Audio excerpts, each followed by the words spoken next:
Oi, gente, tá começando o segundo episódio do HumanaCast, o podcast da Clínica Humana.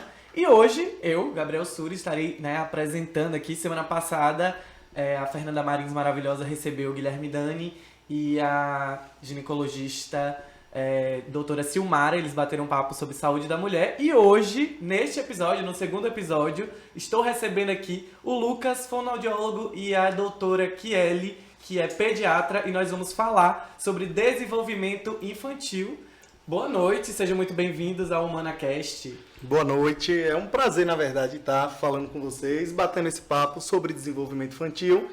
Para quem não me conhece, eu sou o Lucas, sou fonoaudiólogo, trabalho com a área da linguagem, há 11 anos atuando num contexto de pediatria e no desenvolvimento de crianças, principalmente com transtorno infantil, no caso de autismo. É um prazer estar em contato com a doutora Kiele, que é uma parceiraça das antigas.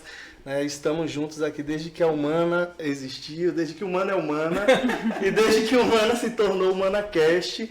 E estamos crescendo juntos.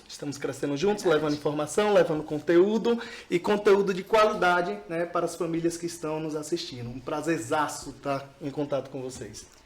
Prazer é todo meu, prazer estar aqui nesse segundo HumanaCast. Obrigada, Turis, por estar aqui com a gente hoje. Obrigada, Lucas, por estar aqui também, dividindo esse espaço para a gente conversar um pouquinho, bater um pouco de papo sobre desenvolvimento infantil.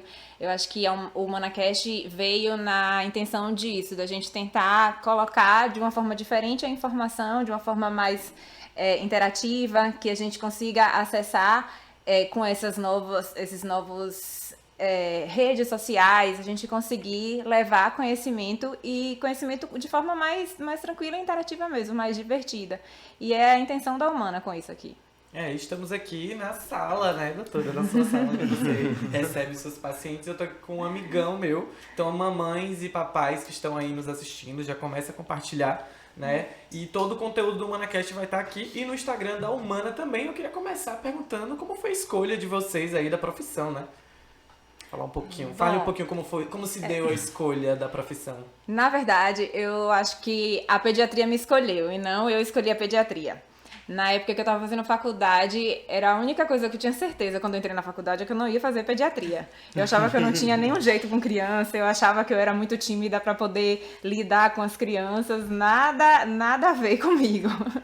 E no final, quando eu estava finalizando na parte que a gente entra no internato, que a gente começa a trabalhar mais com os pacientes, entrar em contato mais, aí a pediatria me escolheu. E aí, quando eu comecei a trabalhar, eu terminei a faculdade, vim para cá, para Jacobina. Aí comecei a trabalhar aqui em Jacobina e as pessoas já me intitularam como pediatra. Não, ali, eu vou lá naquela médica que era pediatra. E eu nem ainda tinha começado a fazer pediatria. Então, acho que foi meio isso. A pediatria me escolheu e não eu escolhi a pediatria. Mas, assim, também hoje não me vejo de outra forma que não seja pediatra. Eu me encontrei realmente com as crianças. E é um prazer trabalhar. Acho que é aquele negócio que a gente não... Quando a gente trabalha no que a gente gosta, não é trabalho, E é bem isso mesmo. Duas coisas, na verdade, me levaram a escolher a fonoaudiologia. A primeira é que eu nunca imaginei fazer fonoaudiologia. Eu sempre quis fazer história e direito. Então, prestei muitos vestibulares, da UNEB, UFBA... E aí, de repente, consegui me enquadrar dentro da fonoaudiologia simplesmente porque eu achei o termo bonito. Fonoaudiologia, diferente, grande. Eu disse, cara, isso daqui deve ser muito legal.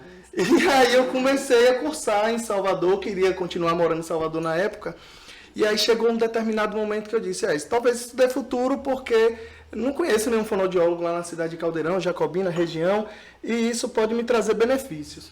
Continuei no curso, acabei me apaixonando pelo curso e hoje estou aqui, E como Kika disse, eu não me vejo diante de outro contexto. Eu acho que eu nasci para ser fonoaudiólogo, tem coisas que estão escritas na nossa vida, no nosso destino. E o nosso destino é trabalhar dentro da pediatria. Então foi muito engraçado escolher pelo neologismo, a palavra era muito nova para mim e a gente foi seguindo. Mas estamos aí. Que ótimo, é uma história legal, Que talvez vocês não saibam. Eu tô aqui trabalhando para não errar na frente do fono. Na frente do me colocaram logo com fono, já pra Pra testar a minha capacidade. Eu falo muito rápido, inclusive. Então, gente, a dinâmica do ManaCast, né? Durante a semana é disponibilizada uma caixinha de perguntas. Então, vocês que estão aí no Instagram mandaram muitas perguntas, inclusive, pra vocês dois. Ó, folhas e folhas. Então, vamos começar o bate-papo, porque o pessoal tá curioso. Quem tá em casa quer saber. E antes mesmo, né, de começar as perguntas, existe um contexto, né? A gente bateu um papinho antes e percebemos que houve uma mudança no tempo. Por exemplo, tivemos um contexto pandêmico, né? A pandemia ela trouxe algumas questões que eu acho que casa muito com o assunto e com a profissão de vocês. Então, assim, quais foram os principais problemas que surgiram com a pandemia, além de questões respiratórias, né? Do vírus e tal? Eu acho que quando a gente percebe a pandemia e tudo que ela trouxe no caso de impacto com as crianças, a gente percebe que teve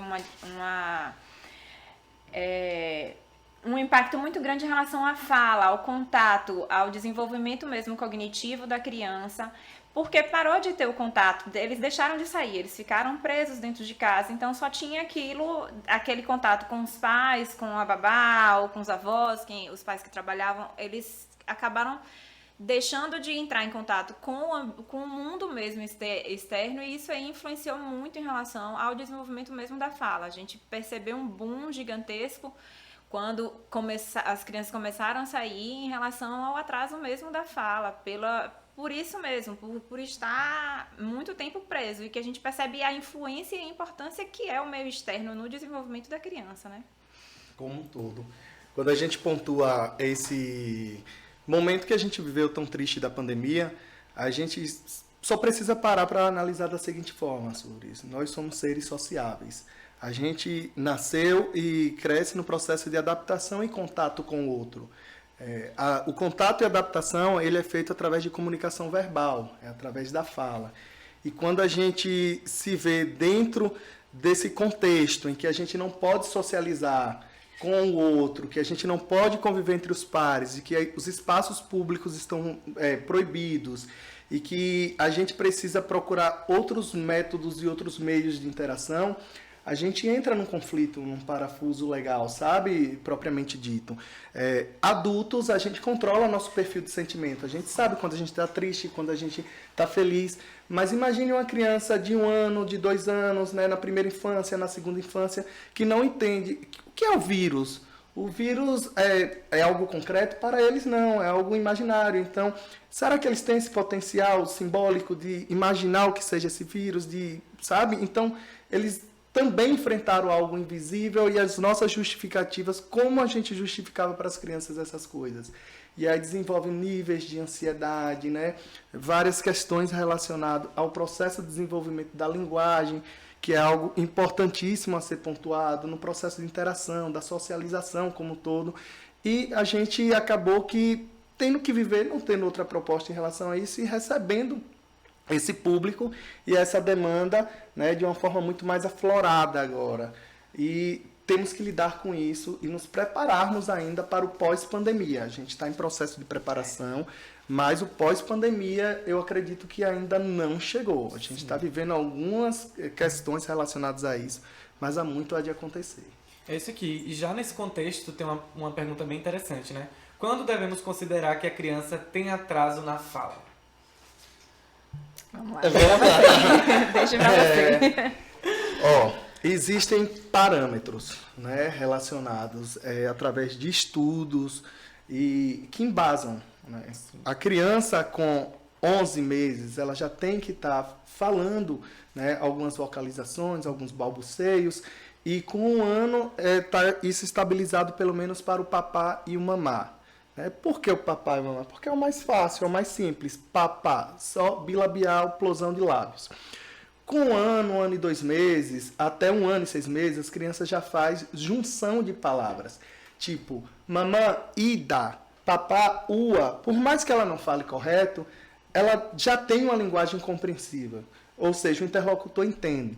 Com 2 anos, a criança começa a juntar palavras ou frases com 1, 2, 3 palavras e vocabulário, ou seja, o repertório dela cresceu o suficiente para ela se tornar mais compreendida no mundo e um pouco mais autônoma. Criança com 1 ano e 6 meses e não fala uma palavra, não faz junção de frases, a gente já precisa ligar o primeiro sinal de alerta para uma intervenção precoce. A gente tem a pandemia, que pode ter potencializado isso, mas não pode ter causado isso. São coisas totalmente diferentes que a gente pode discutir depois, né? Que a pandemia potencializa, porque ela fecha o espaço de barreiras sociais, mas ela não pode ser um fator causal relacionado a isso. E o ambiente familiar também pode ter causado isso, né? O uso de eletrônicos, atraso de fala, diante desses contextos como um todo. Mas a gente precisa seguir os parâmetros do desenvolvimento infantil como um todo, né? O que eu digo que está certo ou está errado é o que eu vejo como um parâmetro para poder comparar e seguir um perfil adequado nesse sentido. Eu acho que aí uma coisa que você comentou falando em relação a essa pós-pandemia é que isso que a gente precisa também rever, não necessariamente repensar, mas eu acho que rever diante da pandemia como é que a gente vai receber essas outras crianças depois disso, porque a gente tem um entendimento antes da pandemia, sim, né, sobre tudo isso, e agora com a pandemia modifica, né? Ampliou os horizontes e a gente vai reavaliar porque se a gente for reconsiderar algumas coisas, ressignificar. Tem uma coisa que eu digo assim, a gente vai estar habituado a receber nos nossos consultórios os filhos da pandemia. Sim. E como é que a gente vai saber se é filho ou fruto da pandemia ou não? Porque todos tiveram, mas nem todos têm sequelas de fala, isso, sequelas de desenvolvimento como um todo. Quando a gente tiver um largo estudo de comparação e quando a gente sentir isso na prática do consultório. Então, a gente vai ter algo mais concreto para poder relacionar. Isso demanda tempo, porque isso é ciência. Mas a gente já sente isso, né? Às vezes vem no consultório crianças que têm atraso de fala, mas está com todos os preditores ou todos os pré-requisitos bem estabilizados, bem organizados e que não tem parâmetros para diagnóstico de outros transtornos. E aí eu digo, na dúvida, a gente precisa colocar intervenção. Sim. Porque a gente não sabe exatamente o que é, mas a gente sabe exatamente o que cuidar, né? Eu não digo nem tratar, mas o que cuidar diante de todo esse contexto. A gente até faz uma análise, né, das crianças que nós, cientistas comuns, falar, realmente, tem quantos anos? 2, 3, 4, criança pandêmica, né, que passou por esse processo, sim, de estresse, sem contato com o mundo. E aqui tem mais uma pergunta, que agora não é mais tanto sobre o atraso de fala, mas meu filho tem 4 anos e não fala o R, é normal? Então, 4 anos já está mais grandinho. 4 anos, de acordo com a aquisição fonêmica, né? A gente tem uma escala de aquisição de fonêmica. 4 anos está no período de aquisição. O R e o L, ele precisa ser adquirido entre 4 e 5 anos. A gente tem isso como parâmetro. Lógico que tem crianças que adquirem com 2, 3 anos, né? E tem algumas que adquirem pós os 5 anos. Mas a idade adequada está dentro do contexto, de 4 a 5 anos. Não conseguiu superar ou então quer acelerar esse processo, procura ajuda fonoaudiológica, né? Existem algumas questões relacionadas à questão motora, né? Motor oral, que pode contribuir bastante no processo da não aquisição do R vibrante. Isso aí, mais uma pergunta que veio diretamente das caixinhas que foram disponibilizadas no Instagram. Quais os testes que precisamos fazer quando o bebê nasce? Assim, quando o bebê nasce, a gente tem alguns testes que são importantes para o diagnóstico de algumas doenças que a gente consegue tratar, ter o diagnóstico precoce para poder fazer uma intervenção precoce. Logo que o bebê nasce, já ainda dentro da maternidade, o ideal é que a gente faça o teste do coraçãozinho. Esse teste do coraçãozinho, o ideal é que seja feito até as 72 horas de nascimento. A gente avalia com ele doenças congênitas, cardiológicas congênitas, para poder afastar algumas cardiopatias que a gente consegue fazer uma intervenção e tratar logo precocemente. Além do teste do coraçãozinho que a gente faz logo que nasce, existem mais outros 4 testes. O teste do pezinho, que é mais conhecido, mais popularizado, que a gente faz com a coleta de sangue, não necessariamente no pé. O que importa é a coleta do sangue. A gente avalia as principais doenças que afetam no desenvolvimento. Existem diferentes tipos de testes do pezinho. Existe o teste mais simples, que é feito e é disponibilizado pelo SUS e na APAE. Existe o teste ampliado e o teste plus, que a gente com eles conseguem testar algumas outras doenças que são mais a gente consegue diagnóstico precoce, e ele é feito mais nos laboratórios, quem tem convênio ou de forma particular. Além do teste do pezinho, o ideal é que seja feito o teste do pezinho entre 3 a 7 dias de vida. Além dele, a gente tem o teste da orelhinha, que aí quem faz, a gente encaminha para o fonoaudiólogo para fazer o teste da orelhinha, para avaliação de surdez congênita, algumas outras alterações. Teste da linguinha, que quem faz também é o fono, para avaliação do frênulo lingual, que é essa linguinha presa que a gente fala popularmente. E o teste do olhinho, que aí a gente vai avaliar no teste do olhinho algumas alterações de visão, para ver se a visão do bebê está livre para se desenvolver junto com ele. O teste do olhinho pode ser feito pelo pediatra ou pelo oftalmologista. Aí eu vou deixar o Lucas explicar um pouquinho, falando em relação ao teste da linguinha e da orelhinha. O teste da orelhinha você já falou bem, né? Doenças congênitas, ou seja, identificar qualquer perda auditiva ao nascimento. E o teste da linguinha surgiu recentemente, se eu não me engano, foi em 2011, 2013, através de uma fonoaudióloga, Roberta Martinelli, em que ela identificou que para a criança, quando nasce, o frênulo ele atrapalha no processo de sucção e de amamentação. E a criança que não amamenta e a criança que não suga, ela tem prejuízos tanto alimentares, né, quanto no sentido do desenvolvimento da fala, porque a sucção e o processo de amamentação é algo preditor para o desenvolvimento motor oral e da fala no futuro. Então, a criança, por exemplo, que tem a língua presa, ela não consegue fazer o R vibrante, ela não consegue fazer essa suspensão da língua e ter força o suficiente para vibrar. Então, a língua está bem, né, no assoalho da boca e ela não consegue falar trabalho, trabalho, trabalho. Então, é algo muito importante também que contribui no desenvolvimento infantil. E tem gente que, quando é pequeno, né, ela vai um pouco mais no caso da brincadeira e tal, acha até fofinho, mas isso atrasa realmente na questão da fala e futuramente... Com certeza, quantas crianças já não deixaram a amamentação, né, natural porque não conseguiam sugar e aí tentavam, choravam, esforço, não tinha recompensa do leite e foi introduzido outro perfil de leite para essa criança. Então, o prejuízo era enorme. E tem mais uma que essa aqui é, eu acho que recorde, né? Meu filho tem 1 ano e 5 meses e sabe cantar as músicas do YouTube. É verdade que as telas atrasam a fala? Sabe cantar Pig, Galinha Pintadinha, mas e aí? Aí, assim, na bebê, nessa idade, a gente não recomenda nem 1 minuto de tela. O que é praticamente impossível. Realmente, existe uma falsa impressão de que assistir desenhinhos, videozinhos, musiquinhas, a criança está desenvolvendo, está estimulando, mas na verdade não. O que a gente precisa com a criança é brincar, a criança precisa interagir, a criança se desenvolve, não só a questão de fala, de linguagem motora, é brincando, é pegando nos brinquedos, é olhando, é vendo aquilo ali, e aí é tentando falar, entender o que é aquilo ali. É na brincadeira mesmo. Tanto é que a gente vê nas sessões de fono, a gente brinca, as crianças vão lá para brincar. Justamente por causa disso, que elas estão aprendendo nessa brincadeira, e não no assistir, na forma passiva de receber. Eu acho que tem uma crescente, né, nos casos de atraso por conta das telas, porque hoje os pais chegam lá, a criança, eu quero dar o celular. Então, acho que é bem recorrente, né, um assunto bem atual aí, que dá pra bater demais. Manga, né? E aí eu viro e digo assim, pra onde é que olha a produção? É pra aqui, né? Pronto. Olha o recadinho que eu vou dizer pra vocês. Devolvam as nossas crianças. As crianças precisam voltar a brincar pedagogicamente, em um processo bem naturalista, né? Telas não é para criança. Inclusive, a Sociedade Brasileira de Pediatria já lançou notas sobre isso.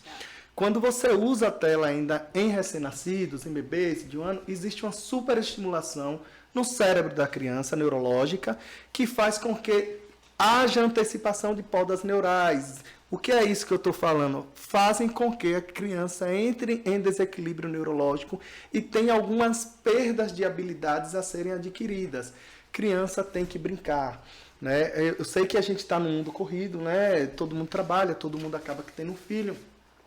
mais 30 minutos que o pai tira para poder brincar com sua criança. E não precisa, sabe, de muita estrutura na brincadeira, nada muito elaborado.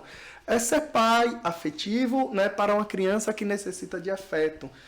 A Sociedade Brasileira de Fonoaudiologia lançou uma campanha agora, a criança precisa voltar a ser criança. Então devolvam as nossas crianças, né? Tirem as telas, é muito importante, é um período que o cérebro está se desenvolvendo, é a primeira infância, então quanto mais contato físico, afetivo com os familiares no brincar, melhor.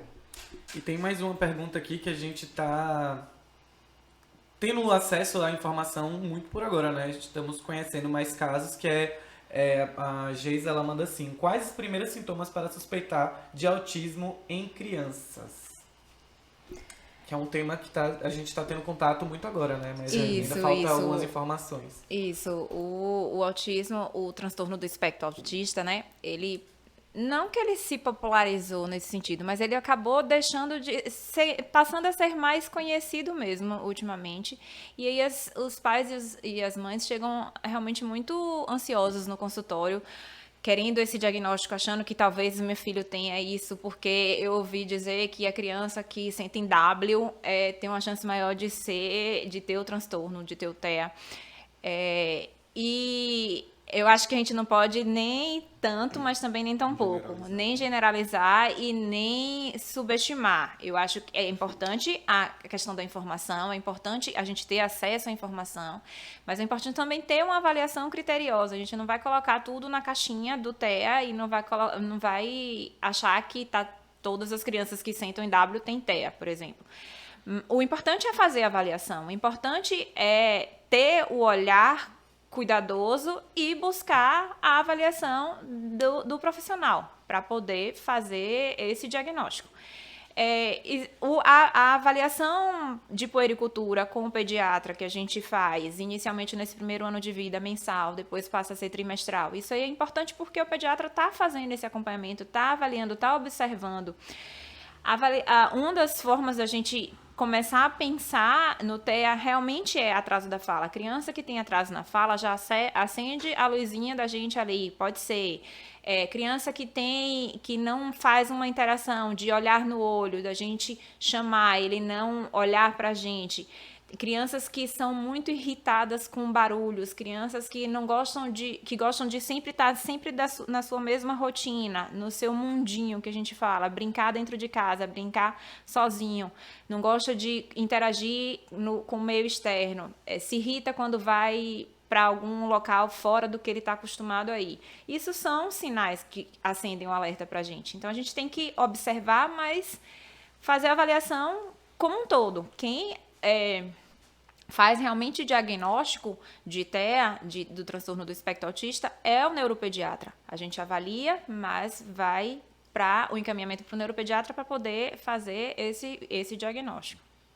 São parâmetros, né? São parâmetros complexos nisso que, se você fizer uma avaliação bem criteriosa, por exemplo, não é só sentar em W, não é só ter atraso da fala, não é só ter questões sensoriais, né? É elencar em todas essas áreas, né, dificuldades. E aí a gente, dentro da perspectiva da avaliação, a gente chegar no consenso comum. Nem toda criança que tem alteração sensorial tem autismo, nem toda criança que tem atraso de fala tem autismo, nem toda criança que tem alterações motoras ou comportamentais tem autismo. Mas é bom a gente avaliar, né, com um olhar profissional. Porque aí todo mundo diz, é algo que eu queria falar assim, mas está na modinha, né? Tudo agora é autismo. Não é que tudo agora é autismo. É porque crescia todo mundo esquizofrênico. Né? Tinha muitos pacientes surtados ou com qualquer outro perfil de diagnóstico. Tudo agora é autismo porque tem profissionais com olhares atentos a todos esses sintomas. Existem equipes qualificadas para poder identificar e chegar a um diagnóstico precoce e fazer com que essas crianças, inclusive, tenham autonomia no seu desenvolvimento e consigam ser adultos capazes o suficiente de trabalhar, de estudar e de levar sua vida normal.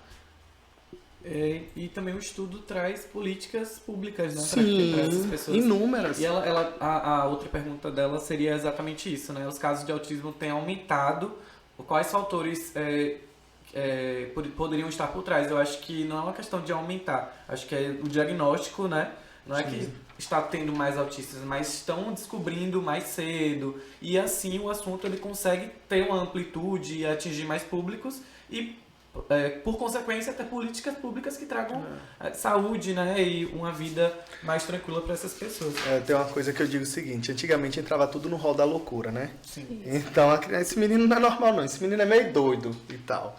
Hoje a gente consegue identificar. Por quê? Porque professores estão atentos aos sinais de autismo. Eles já conseguem diferenciar. Um autismo moderado, severo, é bem fácil de qualquer pessoa instruída técnica dentro da área de educação identificar. Professor, principalmente, que está dentro da sala de aula. Hoje, a pediatria é uma das profissões que mais encaminham, né? Porque tem um conhecimento técnico, científico para isso. Tem a área da psicologia, tem a área da saúde como um todo. E hoje a gente tem o Google, tem o YouTube, né? Então, o acesso à informação facilita bastante. E, diante de uma dúvida, diante de uma avaliação, procuro profissional especializado. Por quê? Porque o que ajuda e contribui bastante na questão do autismo é intervenção precoce. Mais uma perguntinha direto da caixinha de perguntas do Instagram da Humana é: minha filha não gosta de comer sólidos. A pediatra me encaminhou para o fono. Preciso ir? E aí? Se encaminhou porque precisa. Não é? Vá lá, é você que encaminhou. Eu que encaminhei, né? Então eu tenho que explicar por que eu tenho que encaminhar. Assim, a gente tem que avaliar, e é importante fazer a avaliação da criança que não come sólido, é essa questão da avaliação toda da motricidade da criança, da mastigação, da hipersensibilidade que ela pode ter em relação à língua. Porque que, se ela estava acostumada, quando ela nasceu, a só fazer a sucção, se foi estimulado e introduzido no momento certo a alimentação pastosa, sólida, para que a criança se desenvolvesse e acabasse evoluindo nessa mudança do padrão da sucção para a mastigação e para a aceitação, no final, dos alimentos em si. Porque a gente pensa, não, é porque a criança não quer comer, não gosta de comer, não come nada, só quer saber do gagal ou do tetê. Mas a gente tem que fazer essa avaliação, porque talvez não seja só por uma seletividade alimentar, mas sim por uma questão de uma alteração mesmo de função motora oral. A outra pergunta aqui é: por que o bebê precisa ir no pediatra todo mês? Estamos aí respondendo diversas questões que, se ainda não foi solucionada essa pergunta, por favor. Isso, é importante fazer essa avaliação nesse primeiro ano de vida, logo do bebê ao nascimento, no primeiro ano de vida mensal, justamente por causa disso, porque o bebê faz as aquisições de desenvolvimento motor, cognitivo, de linguagem, durante um mês, e isso faz a diferença na avaliação, para a gente conseguir, nesse período de um mês, observar algum sinal de atraso, algum sinal de alteração, para que possa ser feitas as intervenções precoces mesmo, para a gente conseguir observar. A gente espera, existem marcos de desenvolvimento na criança nesse primeiro ano de vida. A gente espera, por exemplo, que a criança, a partir dos 6 meses, ela consiga sentar sem apoio. Que isso vai facilitar, por exemplo, na introdução da alimentação. A criança sentando sem apoio, ela já consegue fazer o movimento de pega, levar o alimento para a boca. Então, isso é importante. A gente precisa ver se a criança chega nesse período. Existe, claro que não é 6 meses, completou, no outro dia a criança tem que estar sentando sem apoio. Não, mas existe um intervalo de tempo que a gente precisa avaliar. Então, essa avaliação mensal nos norteia e nos faz observar em relação a isso. Por isso que é importante. Alguns pais, as mães vêm tranquilas, mas os pais não gostam muito de ir. Não, tem que vir mesmo, doutora? Tem que vir todo mês. Vem me ver todo mês. Porque é isso, a gente consegue observar e avaliar e encaminhar quando realmente é necessário. Janelas são curtas, né? Janelas são curtas. E as mudanças são muito rápidas nesse sentido. E aqui tem mais uma pergunta. Falamos muito sobre atraso de fala, e a primeira pergunta que apareceu aqui sobre gagueira, né? Meu filho tem 5 anos e gagueja quando fala. É normal? Gagueira não é normal. Gagueira é um transtorno de comunicação, né? Em nenhuma fase ou idade a gagueira estabelecida ela traz normalidade. É um parâmetro, né, inadequado de comunicação e precisa de acompanhamento. Isso aí, já marca já a consulta. Se está com esse problema, né, vem aqui na Humana. Mais uma pergunta, direto da caixinha de perguntas. Imunodeficiência seletiva de IgA e cuidados. Aí a gente vai entrar na outra parte.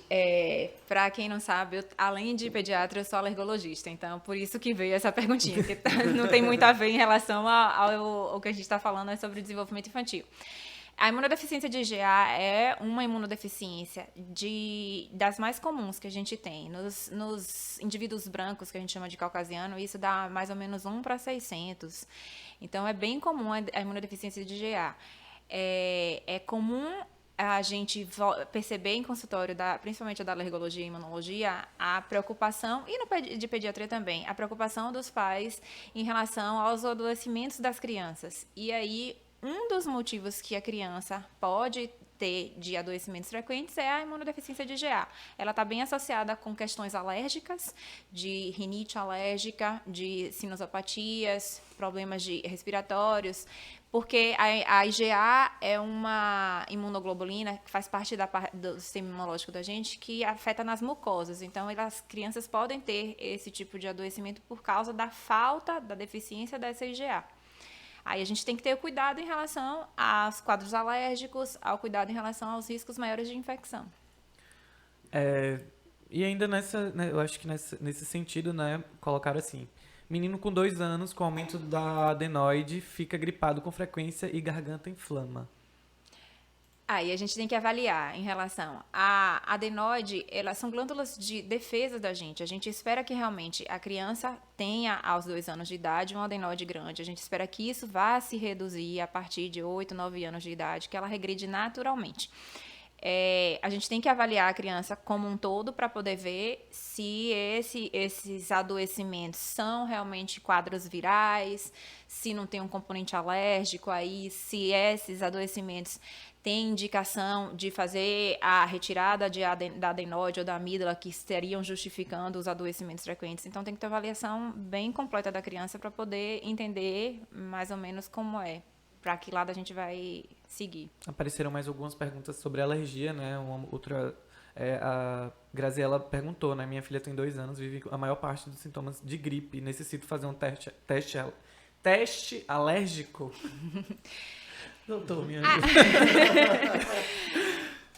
A gente precisa fazer uma avaliação, não necessariamente um teste alérgico. Esses adoecimentos, esses sintomas gripais, a gente precisa avaliar se é realmente sinais alérgicos ou se são realmente quadros virais gripais.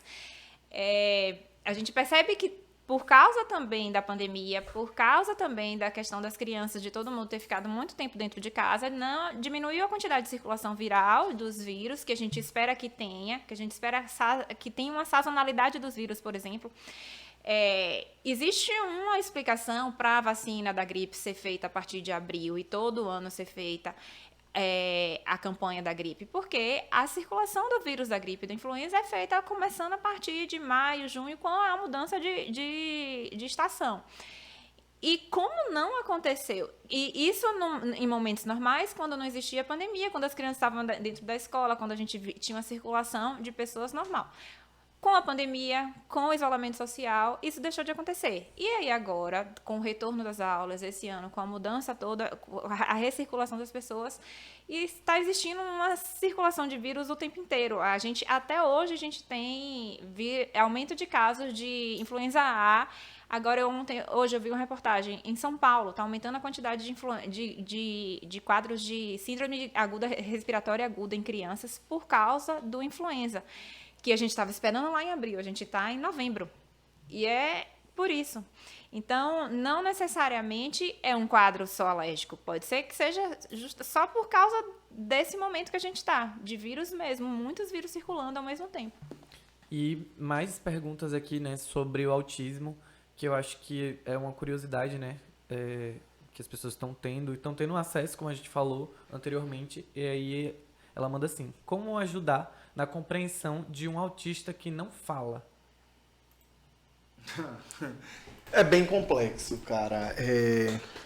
Ajudar na compreensão de um autista que não fala é tentar compreender os sinais comunicativos dele. Né? Imagine, eu sou autista, eu não falo, eu estou com dores intestinais e eu não sei como pedir ir ao banheiro. Então, muitas crianças apresentam quadros de agressividade, apresentam quadro de desregulação, corre para um lado para o outro, ficam agitados porque não estão sendo compreendidos na sua maneira de se comunicar. Importante a gente frisar que o fonoaudiólogo ele é o responsável não só pela fala, mas pela comunicação humana. E o que é a comunicação? A comunicação são todos os perfis de linguagem, a gestual, escrita, né? E não só a verbal. Então, tentar compreender qualquer sinal de comunicação que a criança venha a ter é o primeiro passo, né? Para que a gente quebre essa barreira e tenha uma melhor compreensão do sujeito que a gente está lidando. Né? Então, com quem eu estou? Como eu consigo me comunicar com ele? Como é que eu consigo, né, manter essa interlocução? E aí ele vai se sentir compreendido e os sinais vão se aperfeiçoando e a comunicação, seja ela verbal ou gestual, vai se estabelecendo. E é importante a gente pensar, por isso que a intervenção precoce e a terapia multidisciplinar que a gente recomenda e orienta para as crianças que têm o transtorno do espectro autista, afetam muito isso, porque a criança começa fazendo não só a fono, mas fazendo o TO, ela vai conseguir ter a autonomia, ela vai conseguir demonstrar de outras formas aquilo ali, vai facilitar a comunicação com seu pai, sua mãe. E, além disso, que eu acho extremamente interessante e importante, é o acompanhamento com o psicólogo, para poder fazer com que aquele pai e aquela mãe que recebeu aquele diagnóstico que é impactante para ele, consiga entender e consiga digerir, de certa forma, tudo aquilo ali e consiga ajudar seu filho nesse sentido, porque é um desafio muito grande. E para ele conseguir acessar, ele precisa, ao filho e ajudar o filho, ele precisa estar bem, né? Ele precisa estar... Tem uma coisa que eu sempre digo assim, para os pais que chegam até mim. O que é que seu filho tem? Meu filho tem autismo. Seu filho não tem autismo sozinho. O autismo está na família, né? A família ela se desestrutura emocionalmente, precisa de rotina, de tempo, né, de acesso às terapias, aos tratamentos mais adequados, porque não é qualquer terapia, não é qualquer profissional. Então precisa de uma equipe multidisciplinar com terapeuta ocupacional, né, com fono, com psicólogo, precisa de um suporte muito interdisciplinar para que venha conseguir as habilidades adequadas. Eu estava conversando com a equipe agora, a importância da pediatria, né, no transtorno do espectro do autismo, ela é muito importante. Por quê? Porque no processo alérgico, quantas alergias estão envolvidas, principalmente nas questões gastrointestinais, né, e que desregulam as crianças. A dieta dessas crianças, como tem que ser. E a equipe, se ela não dialoga, se ela não tem esse suporte completo, não vai ter um nível de resolutividade rápido ao qual as famílias esperam. Então é no conjunto e no bojo da equipe que a gente consegue grandes resultados. Não é o fono sozinho, não é o pediatra sozinho, nem o neuro sozinho, mas com nutricionista, inclusive com fisioterapia, com reabilitação de perfil neurológico, né, neuroevolutivo que a gente chama, a TO, então a psicopedagogia, a psicomotricista. Então, a depender de cada caso, a gente traz uma equipe que possa dar suporte mais adequado a essa criança.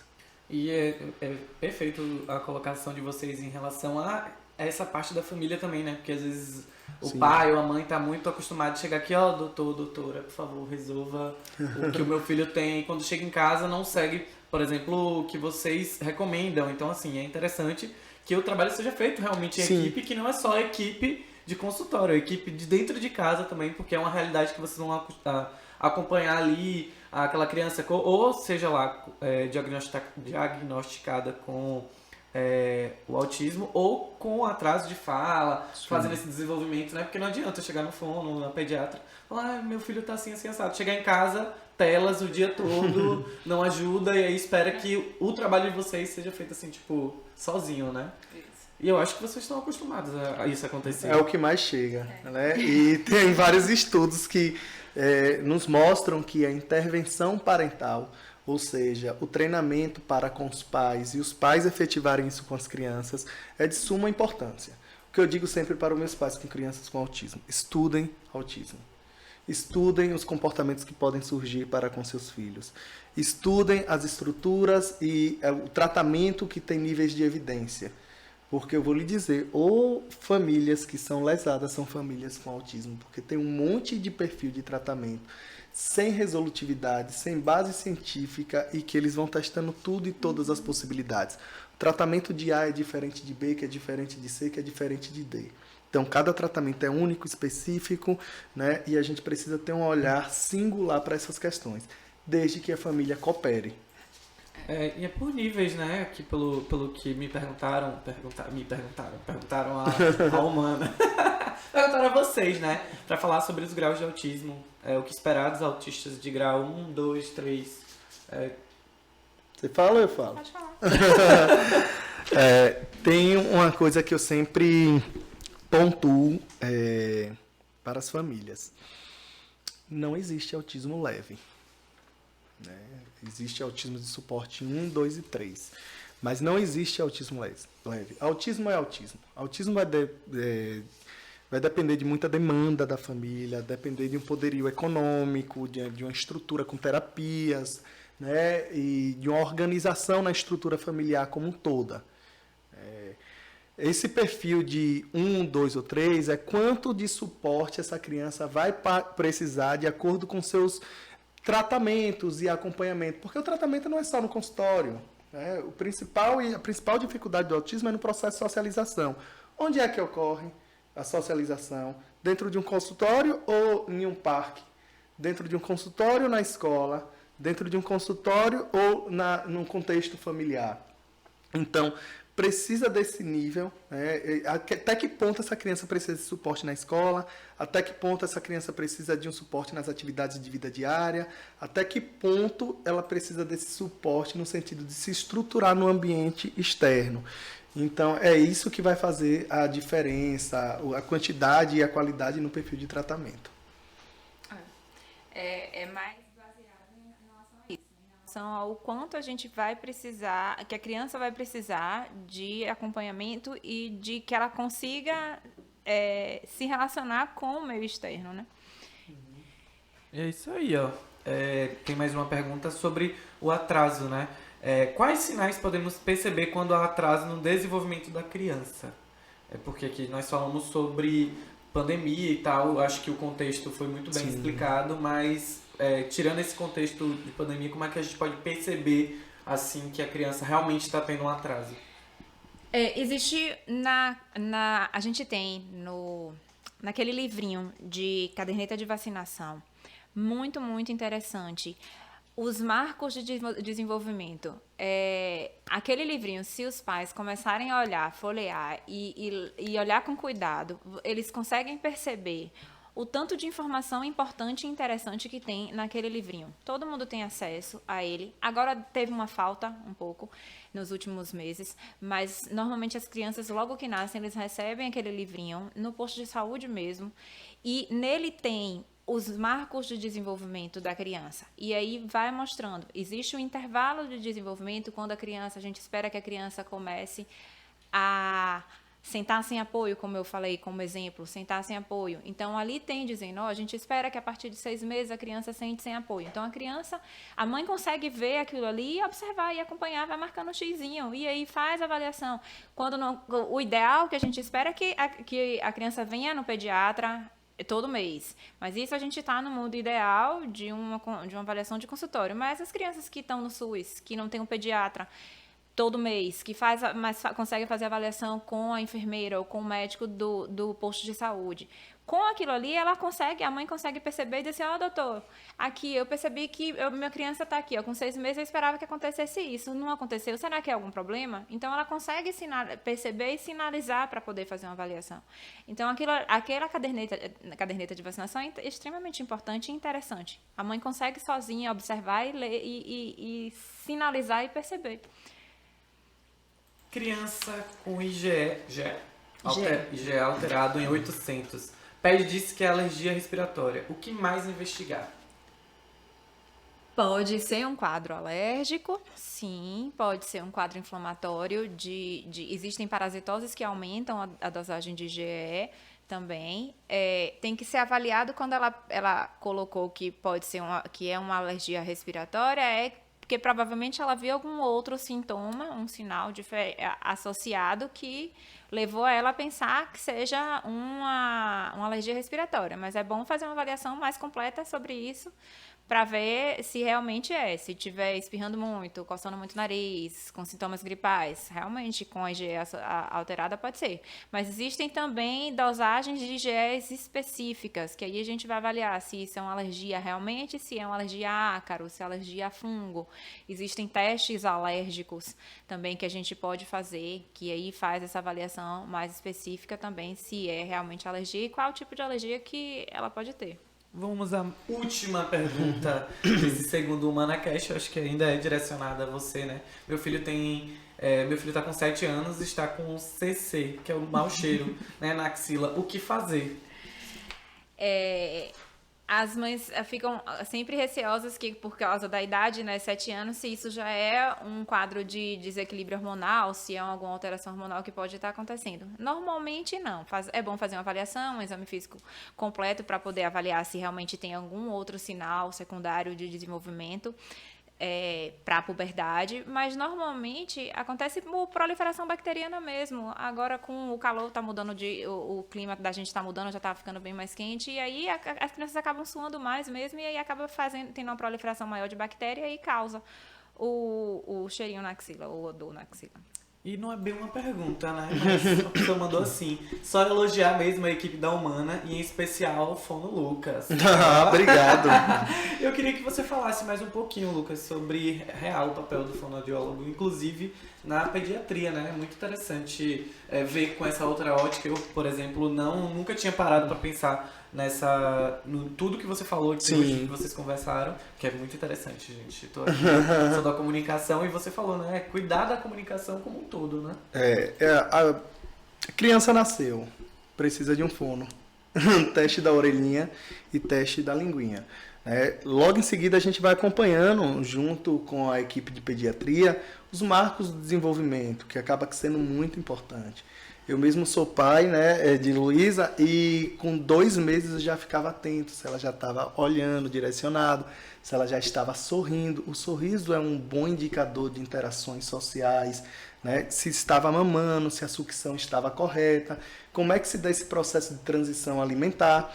Uma das coisas que eu sempre gosto de mandar um recado para as famílias no processo de amamentação dos seus filhos, não cortem o bico da chupeta, porque ele impede a criança de ter um processo de sucção, que vai causar um nível de desenvolvimento motor adequado para que essa criança possa mastigar melhor e ter um desenvolvimento muscular melhor para depois desenvolver a fala. 1 ano a criança tem que estar falando, como eu já tinha pontuado, mas a gente precisa também observar outros marcos. Porque o pessoal sempre diz, vou levar no fono e eu quero que fale, mas eu sofro com isso, viu, doutora? Eu sofro com isso. E sofro de montão. Mas quando a gente vai ver uma criança desatenta, a criança não para quieta, a criança não consegue corresponder a um comando. Pega a sandália ali, menino. O menino já está em outro nível de contexto, né, para lá e para cá. Não imita, que é um processo muito legal para o desenvolvimento como um todo. Como é que essa criança vai falar? Como é que essa criança vai desenvolver a fala? Né? Então, esses marcos, eles acabam sendo muito importantes. E para eliminar qualquer perfil de transtorno diagnóstico, os exames auditivos. Se a criança não ouve, como é que a criança fala? Mas tenho certeza que surdo esse menino não é. E aí ele ouve, quer ver ele ouvir? Aí chama o menino gira. Mas quando você faz uma pergunta, ele acaba que não entendendo e não compreendendo. Então, está processando a informação legal, por isso que é solicitado, às vezes, o exame do Bera, né, que é um exame para identificar como é que essa informação está chegando ao cérebro. E aí vai, né, o desenvolvimento como um todo, e a gente vai, de acordo com os parâmetros, né, que aqui já foram citados, mensurando esse processo de desenvolvimento infantil. Menino, passou rápido o nosso bate-papo. No finalzinho, queria agradecer vocês. Fiquem abertos para fazer as considerações finais de vocês aí. Você quer começar? Vamos lá. Não, eu queria agradecer a você, Suris, por ter topado com a gente fazer esse segundo ManaCast. Agradecer a você, Lucas, por estar comigo aqui pra gente bater esse papo. Desenvolvimento infantil é sempre um tema muito interessante, muito importante a gente conversar e explicar e debater, porque é um mundo que os pais sentem muito medo, sentem muito receio em relação ao que pode vir quando tem um atraso no desenvolvimento infantil, e o que a gente precisa é fazer o acompanhamento da consulta de pediatria, o acompanhamento que a gente consegue observar esses atrasos e aí conseguir fazer a intervenção precoce. A gente pensar e colocar tudo como distúrbio não é o ideal. O importante é avaliar, o importante é sinalizar, porque nem sempre vai ser um distúrbio, vai ser, às vezes, só precisa de uma intervençãozinha, uma mudança num comportamento que já muda tudo e a criança dá o start. Uma vez eu escutei de uma neuropediatra falando, e aquilo ali me marcou, ela fala assim, tempo para criança é cérebro. Então, quanto mais a gente consegue, a criança tem uma plasticidade neurológica muito grande. A criança consegue se desenvolver num piscar de olhos. A gente vê isso muito na fono, a gente vê isso muito na fisioterapia pediátrica. A criança tá lá, não tá engatinhando, começa a fazer a intervenção da forma correta, no outro dia ela já consegue engatinhar, não conseguia sentar, já tá sentando. É lindo de ver isso na criança, porque a criança consegue fazer isso, ela tem essa capacidade de se desenvolver muito rapidamente.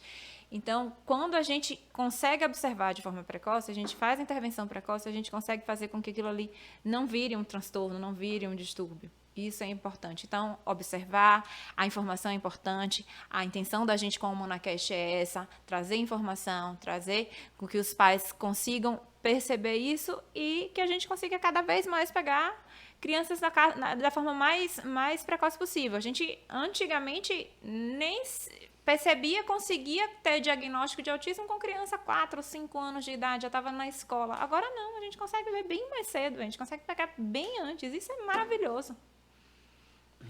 Isso é uma maravilha mesmo. Igual o ManaCast.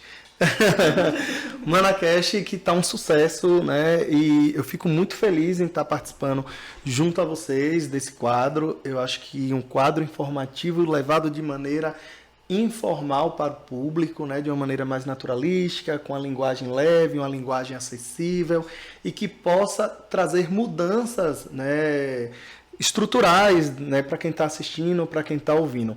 Eu lembro uma vez que a gente fez uma live na pandemia, que depois daquela live, um monte de gente, caixinhas de perguntas e tirando dúvidas, e o quanto é bom a gente poder contribuir através das telas, né? E esse foi o legado da pandemia como um todo. Você falou muito bem sobre o desenvolvimento infantil, a gente precisa ficar atento aos sinais e sintomas.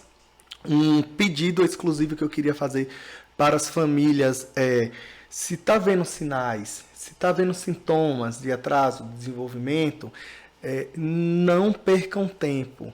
Qualquer perfil de diagnóstico que vocês possam ter um medo, esse diagnóstico é um número, é um CID. Né? As pessoas socialmente já visualizaram qualquer perfil de dificuldade.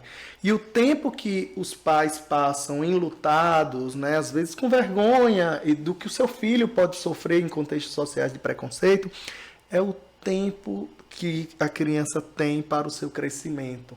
São as janelas do desenvolvimento que estão passando rápido.